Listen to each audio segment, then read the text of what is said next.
Hey Falcon fans, I'm Thomas Mott. Welcome into our Atlanta Falcons Today YouTube channel. We're going to answer your mailbag questions, but first, I get a lot of DMs on my Twitter account, @RealThomasMott, asking me how to be a part of our mailbag. Like, how do you get my mailbag showing up on your screen and on the show? Well, it's very simple. You got to be a subscriber first, right? That's important. You got to do that. And then go down below, type the hashtag Falcons below this video, and ask any question that you want, because I pull all of our questions from videos just like this, but you got to be a subscriber first. So go down below and hit that button.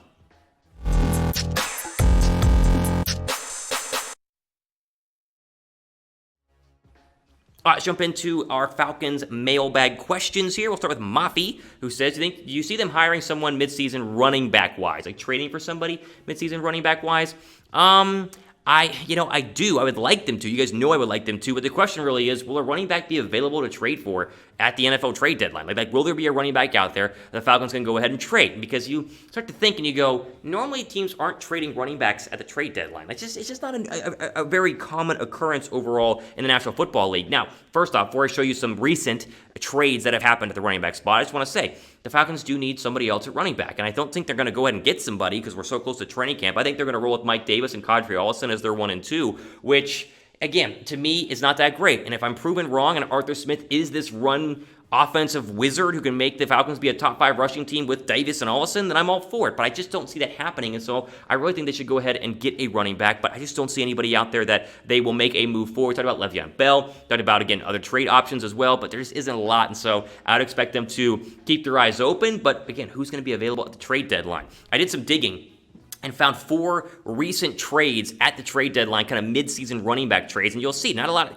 There's not a lot of excitement here. Like, DeAndre Washington was traded to the Dolphins at the trade deadline last year. I didn't even realize that happened. Jay Ajayi during the Super Bowl year, that was like 2017. He was traded from the Dolphins to the Philadelphia Eagles. Worked out pretty well for Philly, actually. Trent Richardson was traded from the Browns to the Colts mid-season. That didn't work out very well. And then Marshawn Lynch a while ago now, Buffalo to Seattle. And so obviously that's a possibility, but it's not a very common occurrence overall in terms of trading running backs at the NFL trade deadline. Now, there are some free agent running backs available. You got guys like Todd Gurley, Duke Johnson, Adrian Peterson, 60-year-old Frank Gore, and of course, always disgruntled Le'Veon Bell, right? So everybody here has problems, right? Peterson, to me, is the best of the group because I don't think they should go ahead and re-sign Todd Gurley. I'm kind of out on Todd Gurley's knees. I think Peterson's the best of this group. Frank Gore's too old. Le'Veon Bell hated Andy Reid, which is dumb because everyone likes Andy Reid. Like, no one hates Andy Reid. So, and then, of course, Gurley had him last year. The knees were too much of an issue. And then Duke Johnson is Duke Johnson. So, I think they need to go ahead and add a running back, but will they add a running back by midseason is a question I leave to you guys.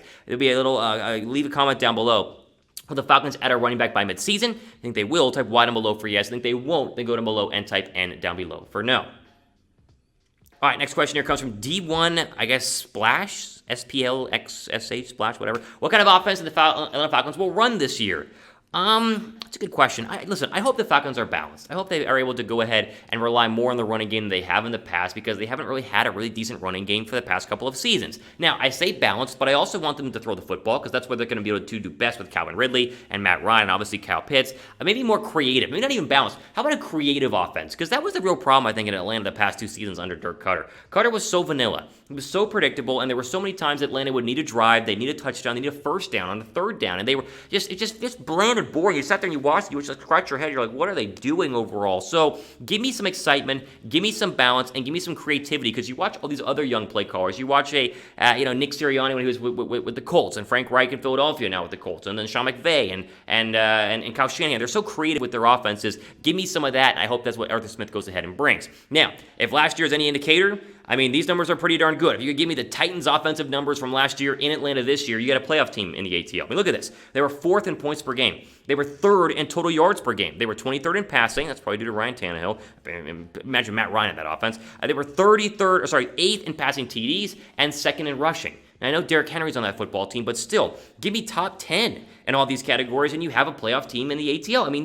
I really think that Arthur Smith was a fantastic hire because of this. Like, his offense has a proven track record of being very successful with a mediocre quarterback in Ryan Tannehill, decent receivers on the outside, and an elite running back. They don't have the elite running back, but they have decent receivers, if not better receivers, and a much better quarterback. So we'll see what happens, but I do truly believe that the Falcons' offense is going to be a lot better than what it's been the past couple of seasons, and that will go a long way to winning football games, at least early on in the year, whenever they have struggled the past 2 years to get a lot of early wins.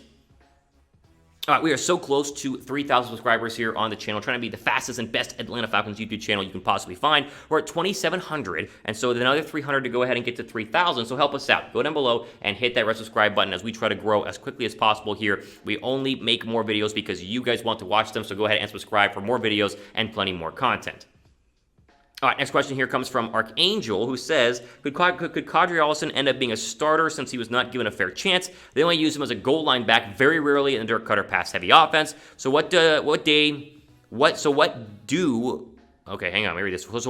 you want the possibilities of him being a starter and showing out? Look how Derrick Henry started, not good, but through Arthur Smith, he was coached up.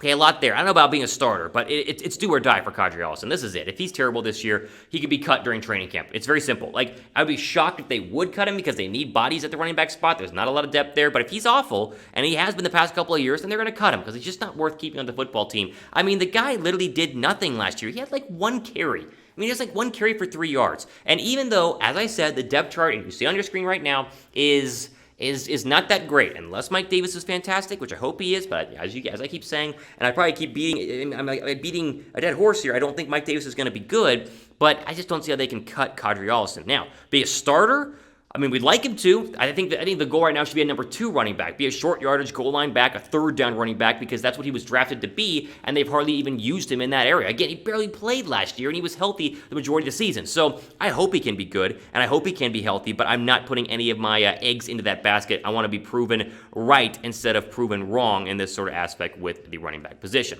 All right, Sean Numbo says, will the Falcons draft a quarterback in 2022, and if so, who will it be? I think they will, and that's not a knock on Matt Ryan. I think they just need to because Matt Ryan is, on the wrong side of 35, and he's going to be getting older and older, and they got to have his replacement because it's not on the roster. It's not A.J. McCarron or Felipe Franks. I mean, calm down, people. Here are the Pro Football Focus's top 5 quarterbacks of 2022. They have Rattler at 1, so do I. I think he's a little better, a little more mobile than Sam Howell. They keep saying Sam Howell at UNC is very much the Baker Mayfield of the class, which is, the Browns love Baker Mayfield, took him first overall, and so it's possible Howell could go ahead and jump to 1. Got Malik Willis from Liberty. Not a lot of people watch him. They say he's this next reincarnation of Steve McNair. Pretty good. Keaton Slovis out of UFC. He's got a nice arm and someone who can throw the ball down the football field. USC might have a good year to bump him up in the draft rankings. And then Carson Strong, another guy you probably haven't watched a lot out of Nevada. The question is going to be, who's going to be that dark horse Mac Jones type quarterback who balls out and makes it up into the first round? Because Mac Jones before the NFL, or before last season with Alabama, was not going to be a first-round draft pick or even a second-round draft pick. So those are your top 5. They're going to draft somebody. Maybe it's one of those 5. Maybe it's somebody else we don't know about just yet. Will the Falcons have big needs in 2021? If they do, what will be their biggest need in the draft? Right. So let's go ahead to the 2022 NFL draft. What will be their biggest need? Will it be quarterback? Will it be defensive end? Will it be cornerback? Let me know what you guys think down below right now. I think it'll be pass rusher or corner, but I do want your guys' thoughts because it could be quarterback as well. Okay. Let's do one more here. DJ Avery Jr. says, why do you think the Falcons always passing on the Georgia Bulldog players in the NFL draft almost every year? Your question is as good as mine. You guys know I work local radio here in Atlanta. We talk about it a lot on our on the station. I mean, and I get it. All dog fans live in Atlanta, and all dog fans are Falcon fans, it feels like, and they wonder why we don't take dog players. And I honestly don't know. I thought Arthur Smith was going to do it just to go ahead and kind of, begin a new era, and he'd be on the right side of fans' love. They would love the fact that he would go ahead and get a Georgia Bulldog, but he didn't. And so you kind of sit back and you go, I don't know, because I would like a Georgia Bulldog on this football team. It would make a lot of sense. I know a lot of Georgia Bulldogs who grew up Falcon fans would want to play in the ATL at Mercedes-Benz Stadium, but it's not been the case. So, and again, you can't just draft because of where they came from. You got to draft because of need and actual skill. But UGA creates good players, so I don't really understand why that is a problem at all.